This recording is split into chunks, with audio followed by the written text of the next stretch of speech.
Hey everyone, welcome back to the Growth Signal, where we are reimagining customer relationships, how we build them, how we keep them, and how we continue to lead as customer expectations rapidly evolve.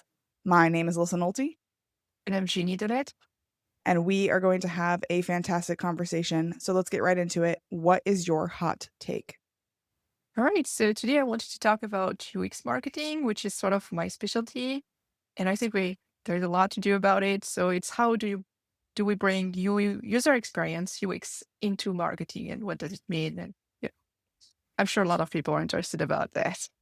I'm super interested. Longtime listeners will know that I actually got my start in conducting eye tracking research. So, very much like supporting UX marketing and that thought process of how do people consume visual information and what is the order and the color and the contrast and all of those small details that you don't even think about when you're creating an experience, but can really change the way someone makes a decision about whether or not they're going to buy from your company. Yes, that's actually really important, and especially in marketing, because that's the first marketing is sort of the first impression you get from a company. And when I say marketing, I include branding, of course, because it's this whole part of it. So it is really the first step is like when you don't know you never heard about it and you see either an advertising or any kind of content, a podcast, it can be a blog, it can be anything. And then you just look at it for the very first time. A sort of hit or miss. So I really get that. The design is very important. Of course, the content itself is very important. And also how you bring that together to give an overall experience. Because you can have the best design, the best content. If the experience is not there, it's not going to work. Well, and I think that sometimes people confuse the idea of like, oh, I'm a UX designer. And they're thinking like the visual layout and really only the design aspect, right? But you just made the point you could have the best design, you can have the best content. But if you don't have the experience that drives the behavior, then it doesn't matter how much work, time, effort, or love you put into those things. Exactly. A lot. And you see that a lot for websites because so I do UX marketing, but I also, websites are, marketing is everywhere. So websites are, of course, part of the mix and the workflow. And when you have a website, sometimes the website is really good and you have really good content on it.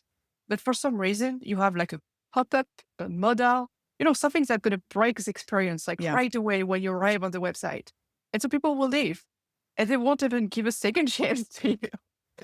right. So, Well, and my biggest complaint right now when I'm going to websites in particular and like the user experience break is when I click on that little chat bot in the corner and I'm met with like an AI agent and I try to ask basic questions that your AI should be able to answer.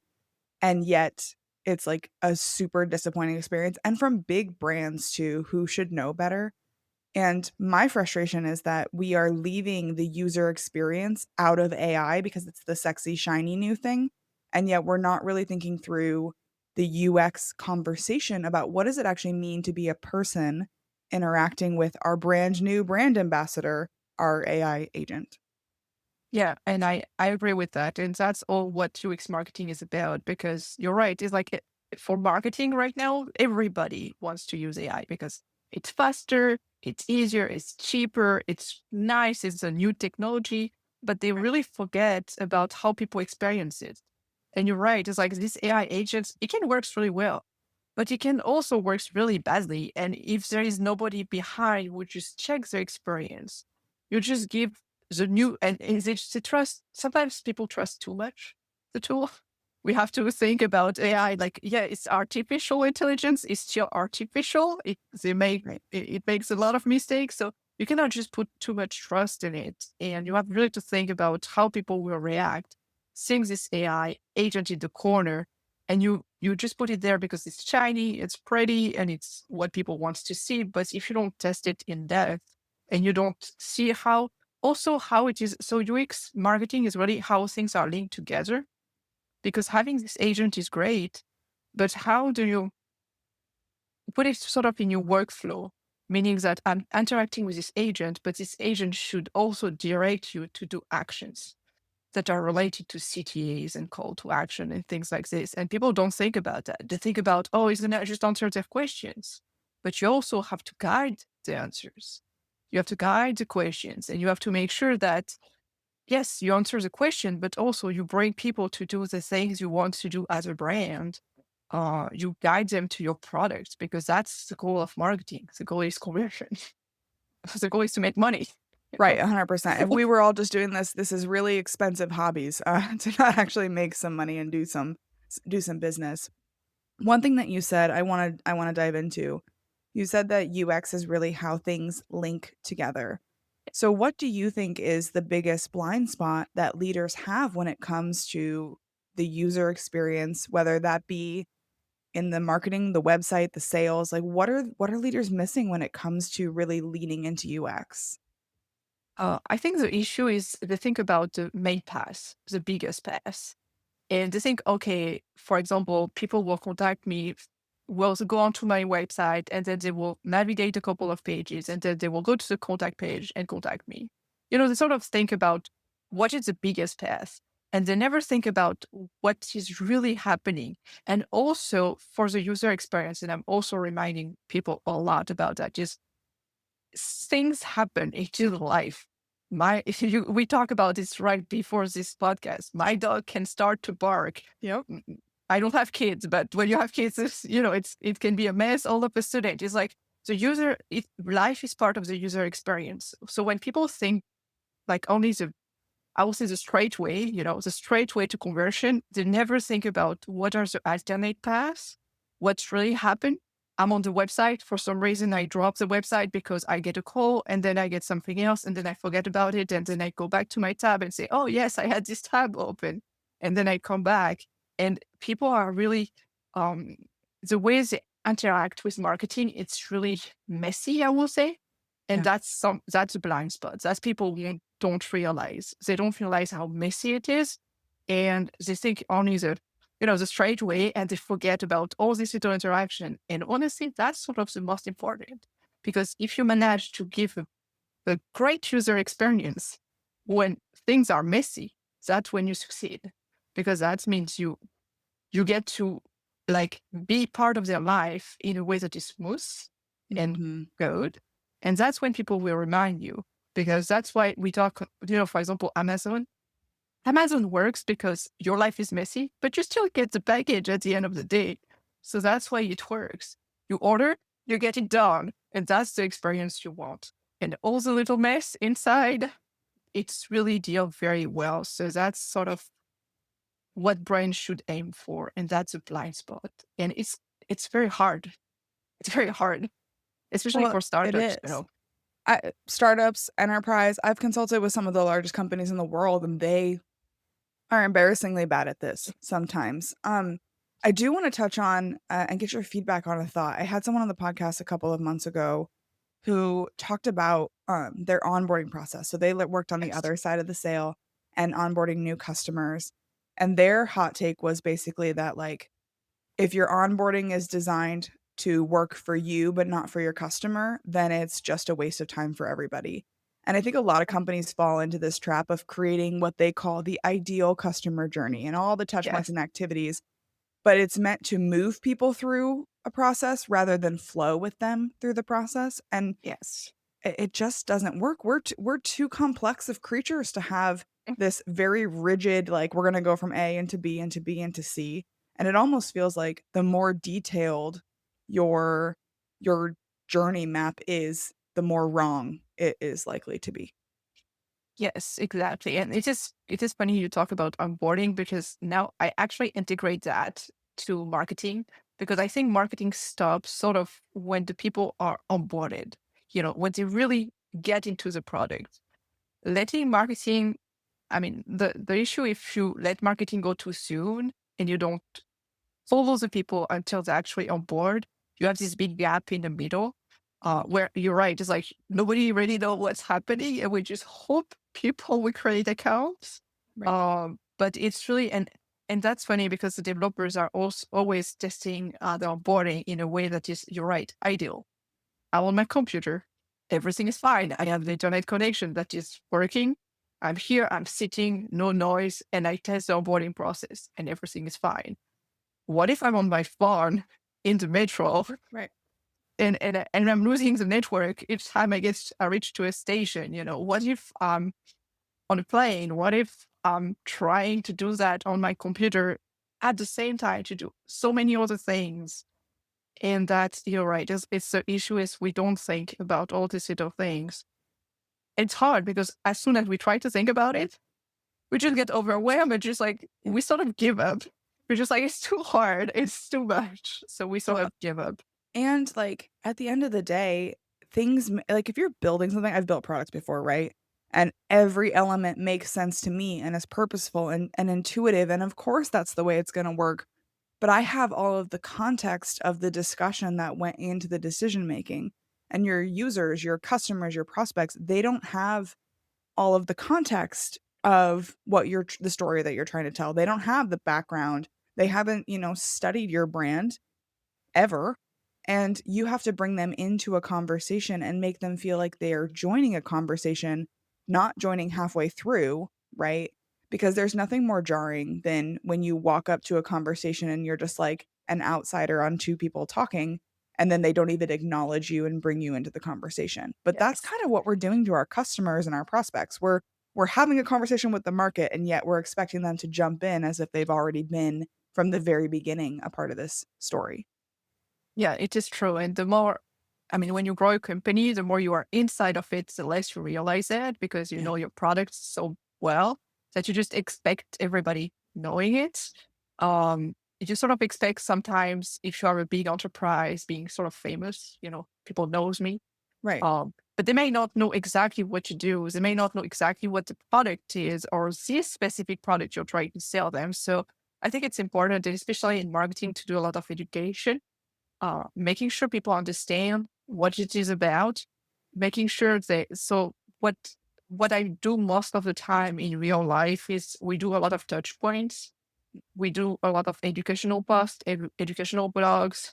We try to bring them into the conversation very soon in the process. So when they actually become customers, they sort of know a little bit because they have been in touch with the brand before during a brand awareness stage, during the educational stage. We have various stages people go through, and it's part of the experience. So that's sort of what UX marketing is, how you bring this experience and how you integrate customers in the marketing, in this experience. So when they actually become customers, they are not lost.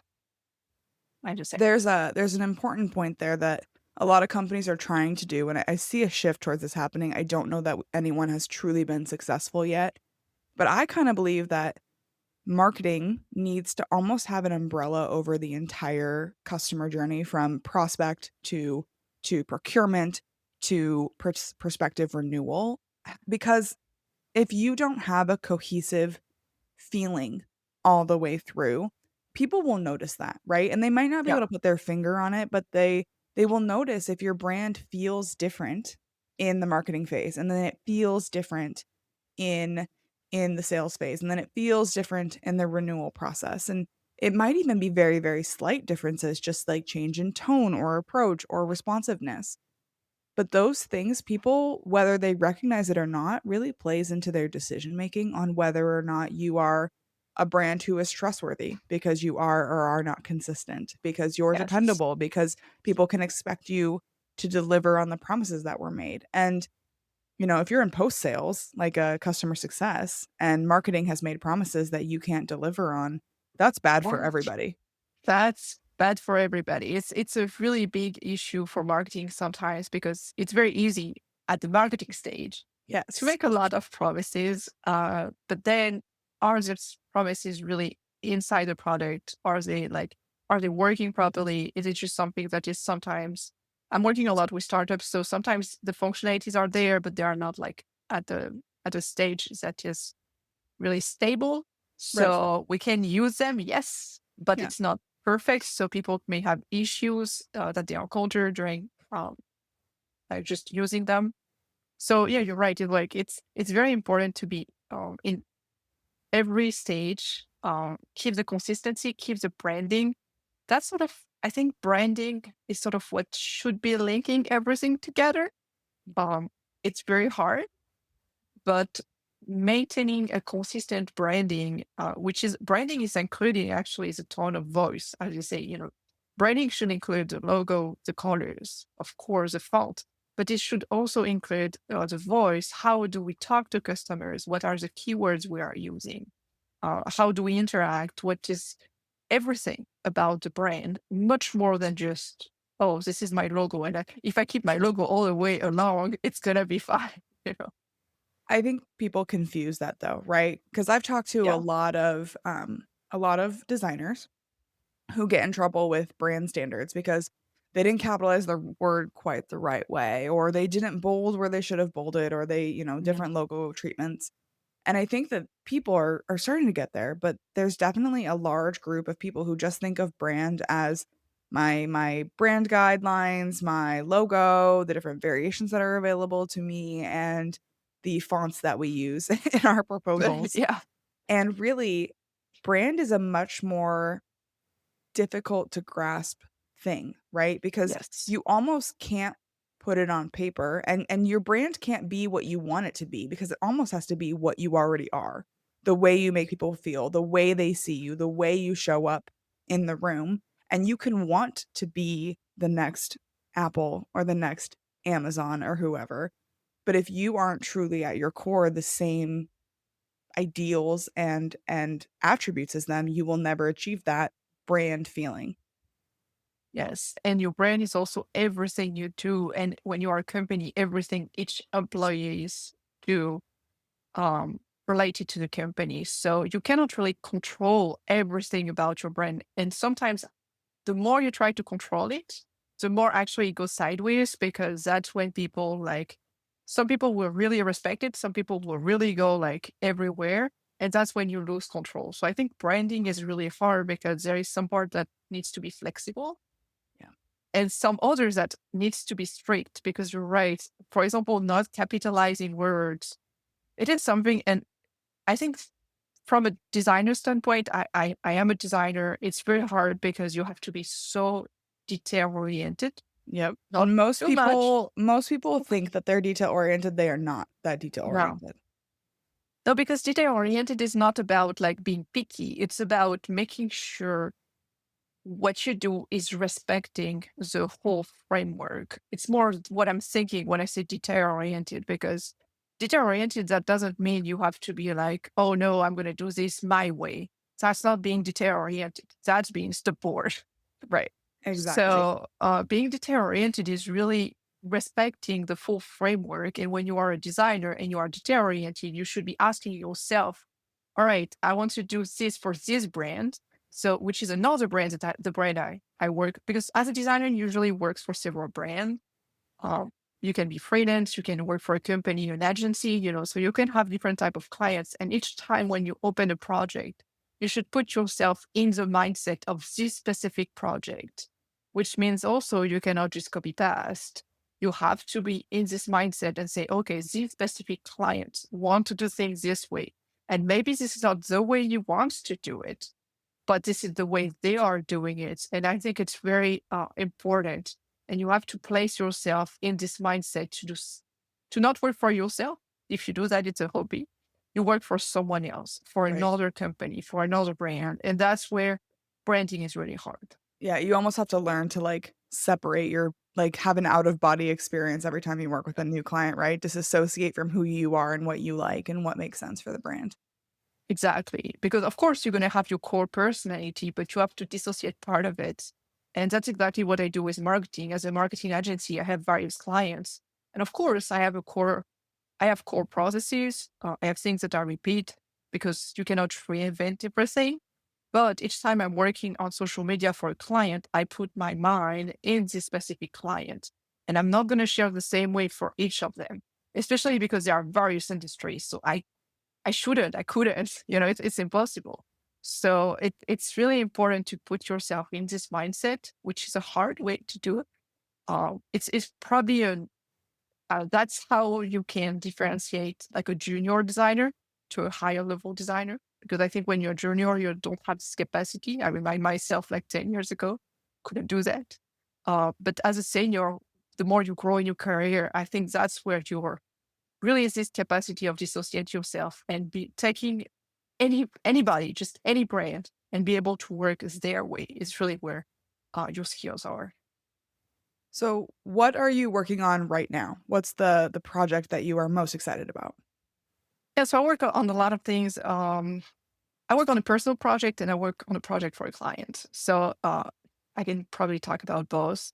So for clients right now, I work for Must Wants, which is a company. It's a startup, which is it's a grow. I mean, it's a grown startup. It's been 4 years, for 5 years, and we're working for people who are PCSing, military families, who are moving homes, and right now we are in a very exciting phase because the product is getting stable. So we are ready to actually bring in a lot of more customers, a lot of more people signing in. And we are at this phase where it's very a hard project because we have design, we have development, we have UX, and we have professionals, we have like customers, we have like B2B, B2C. So it's like a really big project and I'm sort of in the middle of everything. So for me, it's very, very exciting to see how everything is putting out, how all the pieces are putting together.